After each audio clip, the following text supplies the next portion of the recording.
araw-araw din. Araw-araw. Araw-araw ba lahat? Sa ano ko? Hindi po dito lang po sa tayo na po na ito.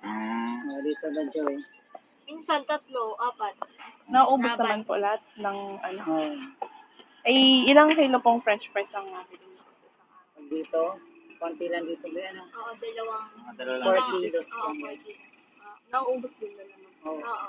Mga ilang takal po ng langis ang naubos niyo po sa isang araw? Nakakailan ka na nakalimutan? Tatlo lang. Tatlo lang ito, isa lang ito, maliit. Ay, yung Pag sa ano po, palengke ang marami. yung ano pong brand ng ketchup ang nabili po? Ano, nabili niyo po? Deep inside. Di po. Ah. Ay, yung ano po, yung mayonnaise po na nabili. Ano niyo po? Na lauk. Kasamahan ng July, Mayo, June, July. Ah. Romeo, baby. Romeo. Ano po yung pinakamabili niyo pong paninda dito? Malamig. French fries. Palamig, egg, Oo, yan. burger. Kasi ba marami na naman yung Fries, kabusog. pares be? Ano, burger, fries, palamig. Yung ilang kakailan tray po kayo ng itlog sa isang araw? Nakailan tray ka ba, Joy? Isang tray. Hindi po, ilang po. Sa ganitong negosyo ang mabilis ninyo. Ay, kasi dito na ako na nagkaroon ng experience. At saka, hindi ko tayo Ilang taon na po kayo sa ganitong negosyo? Mas dalaga pa ako. Kaya lang, hindi ko sariling negosyo. Kumbaga, namamasukan lang ako. Dati ko nang gawain. Ano po sa mga tinda niyong mabilis sa mga tao?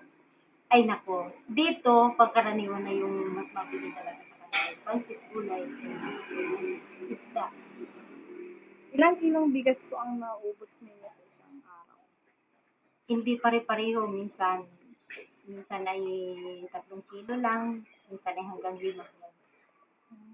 Nakakaubos po ba kayo ng paninda sa isang araw? Oo naman. Kulang pa. Ilang patahe po ang inyong naluto? Ano, hanggang 4 lang ako. Paano mga boses na lang. Sige po. Yun lamang po. Bakit po itong negosyo na ito yung napili? Hindi kasi, madali ang pera.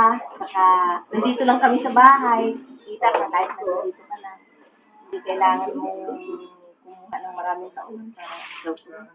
Ilang taon na po kayo sa ganitong negosyo? Ano na, since pa na, nag-aral yung mga anak. Ano po sa mga tinda niyo ang mabilis sa mga tao? Ay, gulay. Nakakaubos po ba kayo ng paninda sa isang araw? Ilang kilong bigas po ang naubos ninyo? 5 hanggang 6. Okay na? Yun lamang. You